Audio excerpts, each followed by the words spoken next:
Assalamualaikum warahmatullahi wabarakatuh. Kami dari kelompok 1 akan mempresentasikan tentang konsep dasar fonologi. Nah, perkenalkan, nama saya Ilham Verus Asmi dengan NIM 2101031100049. Nah, bersama rekan saya Safa Kevino dengan NIM 2101031100149. Nah, yang materi pertama akan saya presentasikan mengenai konsep fonologi. Fonologi berasal dari bahasa Yunani, yaitu pon yang berarti bunyi dan logos yang berarti ilmu. Secara harfiah, fonologi adalah ilmu bunyi. Objek kajian fonologi yang pertama, bunyi bahasa atau fon yang disebut tata bunyi atau fonetik. Dan yang kedua, mengkaji tentang fonem yang disebut tata fomen atau fonemik. Dengan demikian dapat disimpulkan bahwa fonologi adalah cabang ilmu bahasa atau linguistik yang mengkaji bunyi-bunyi bahasa, proses terbentuknya dan perubahannya. Fonologi mengkaji bunyi bahasa secara umum dan fungsional. Assalamualaikum warahmatullahi wabarakatuh. Kami dari kelompok 1.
Beberapa pengertian fonetik menurut para ahli. Yang pertama, menurut Krida Laksana tahun 2002. Menurut Krida Laksana yang dikutip dari Kamus Linguistik, fonologi mempunyai arti bidang pada linguistik yang mempelajari tentang berbagai bunyi bahasa berdasarkan fungsinya. Yang kedua, ada menurut Abdul Khair tahun 2003.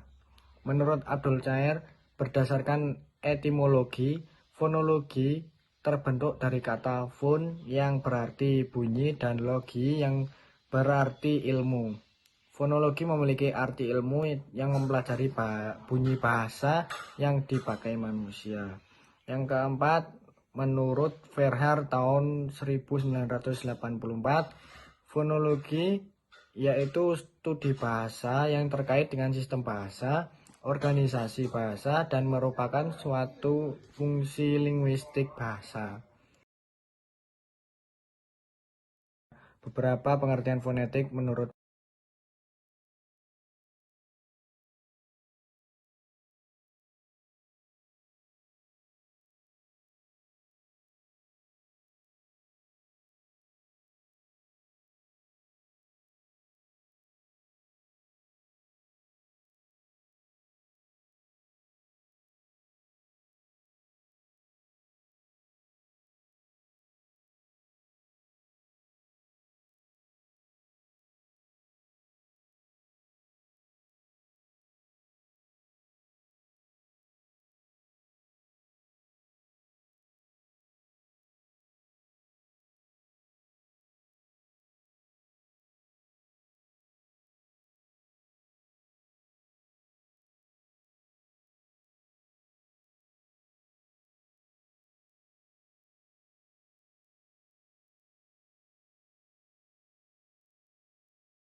Yang kelima, berdasarkan Kamus Besar Bahasa Indonesia tahun 1988. Fonologi memiliki arti ilmu yang mempelajari tentang bunyi bahasa, khususnya terkait dengan sejarah serta teori perubahan bunyi. Yang terakhir, menurut Fromkin dan Rodman, menjelaskan mengenai definisi fonologi, yang mana fonologi merupakan suatu bidang linguistik yang mengamati, mempelajari, menganalisa, dan membicarakan terkait dengan tata bunyi bahasa. Nah, dari beberapa pendapat para ahli di atas dapat disimpulkan bahwa fonologi merupakan sebuah bagian pembahasan dari linguistik. Dalam linguistik, fonologi merupakan bagian yang paling dasar. Nah, fonologi merupakan ilmu yang mengkaji bunyi-bunyi bahasa. Kajian fonologi berfungsi untuk membedakan makna dari bahasa. Yang kelima, berdasarkan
selanjutnya ada tentang pengertian fonetik. Fonetik adalah bagian dari fonologi yang mempelajari tentang bagaimana cara untuk menghasilkan bunyi bahasa atau bagaimana suatu bunyi bahasa tersebut bisa diproduksi oleh alat ucap manusia. Nah, kajian fonetik ini merupakan cabang dari kajian linguistik, seperti halnya morfologi, sintaksis, dan semantik.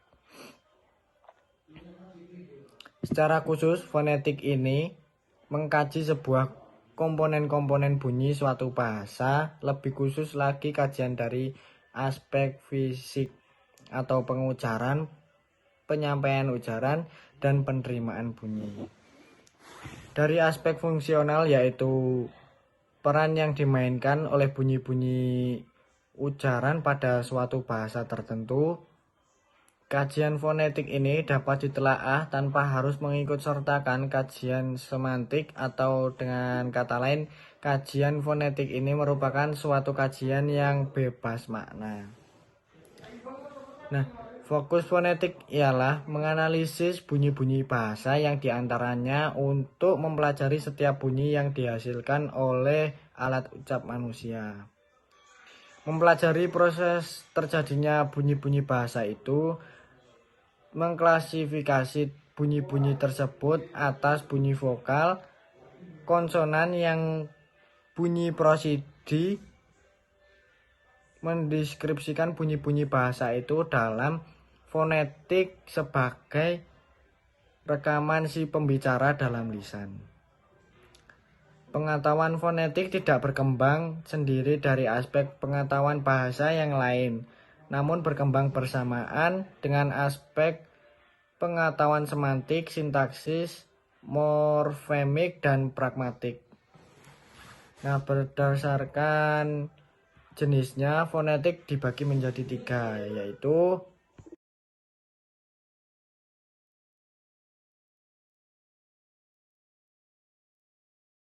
selanjutnya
Pertama, fonetik organis. Fonetik organis adalah fonetik yang mengkaji serta mendeskripsikan mekanisme dan alat-alat ucap manusia dalam menghasilkan bunyi bahasa. Jadi fonetik merupakan sebuah organisme yang mendeskripsikan cara membentuk dan mengucapkan bunyi bahasa serta pembagian bunyi bahasa berdasarkan artikulasinya. Fonetik ini sebagian besar termasuk ke dalam bidang linguistik. Yang kedua ada fonetik akustis. Nah, fonetik akustis yaitu fonetik yang mengkaji serta mendeskripsikan bunyi bahasa yang berdasar pada aspek-aspek fisiknya sebagai getaran udara. Nah, bunyi bahasa dikaji dengan frekuensi getarannya, amplitudo, intensitas, beserta timbrenya. Fonetik akustis erat hubungannya dengan fisika atau merupakan ilmu antara linguistik dan fisika. Fonetik akustis berfungsi praktis seperti contoh dalam pembuatan telepon dan rekaman piringan hitam. Yang ketiga ada fonetik auditoris, yaitu fonetik yang mengkaji serta mendeskripsikan cara mekanisme dan juga pendengaran penerimaan bunyi-bunyi bahasa sebagai getaran udara. Fonetik auditoris merupakan sebagian besar dan termasuk pada bidang neurologi atau kedokteran atau merupakan ilmu antara linguistik dan kedokteran. Pertama,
Kemudian terima kasih Ilham.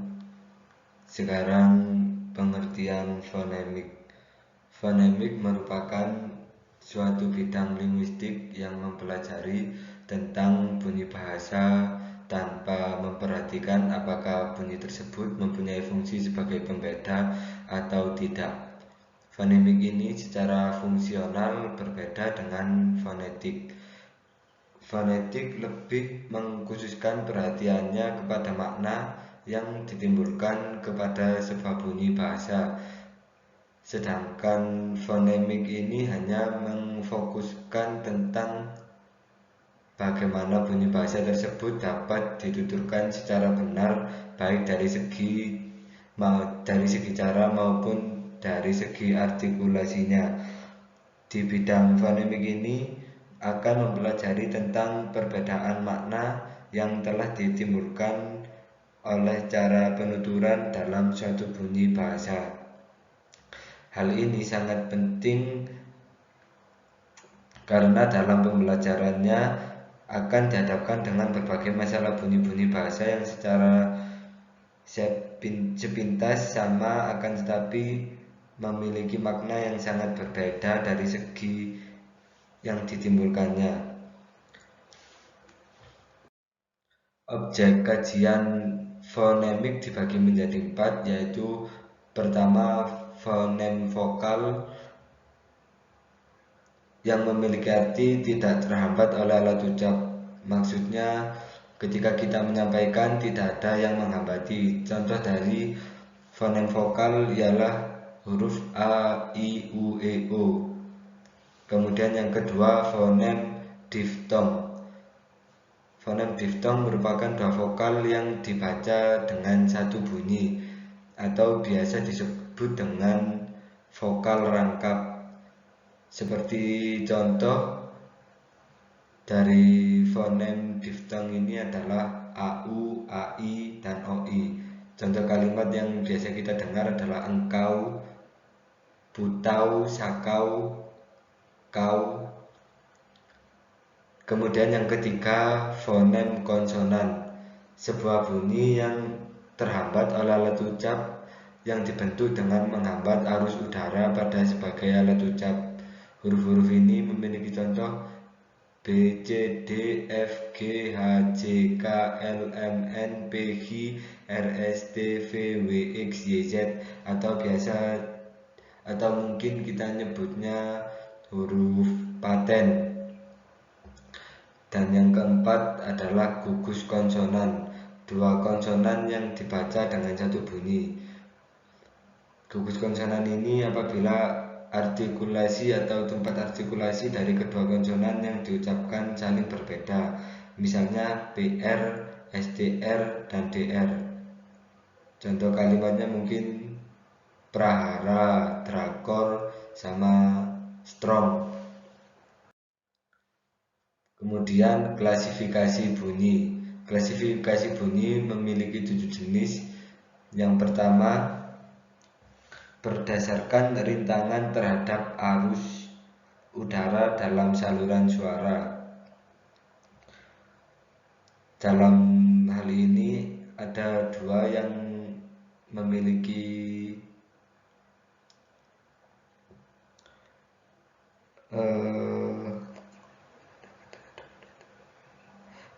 dua syarat, yaitu vokal adalah bunyi memiliki dua artian. Yang pertama, vokal merupakan sebuah bunyi bahasa yang memiliki arus udaranya tidak mengalami rintangan pada pembentukan vokal dan juga artikulasi. Dan yang kedua adalah konsonan yang memiliki bunyi bahasa dibentuk sebagai penghambat arus udara pada sebagian alat ucap. Kemudian jenis yang kedua berdasarkan jalan keluar arus udara. Ada dua yang mempengaruhi, yaitu pertama bunyi nasal. Bunyi nasal ini dihasilkan dengan menutup arus udara keluar melalui rongga mulut dan membuka jalan agar arus udara dapat keluar melalui rongga hidung. Dan yang kedua adalah bunyi oral, bunyi yang dihasilkan dengan jalan mengangkat ke ujung anak tekak mendekati langit-langit lunak untuk menutupi rongga hidung.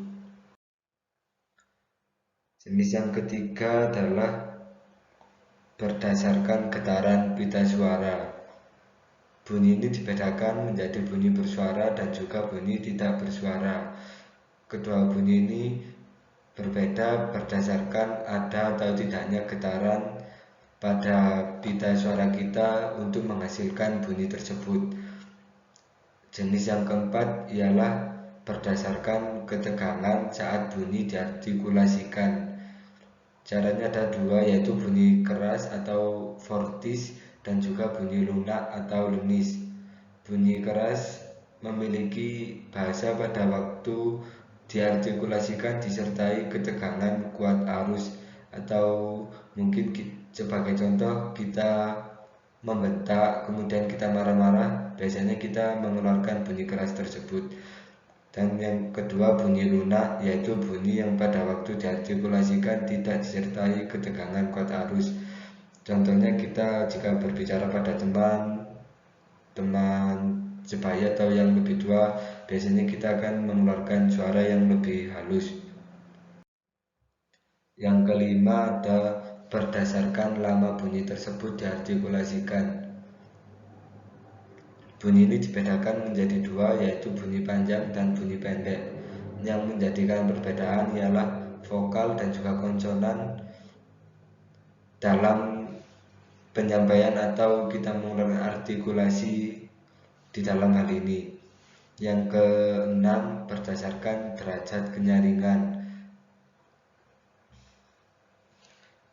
Berdasarkan derajat kenyaringan dibedakan menjadi dua, yaitu bunyi nyaring dan juga tak nyaring.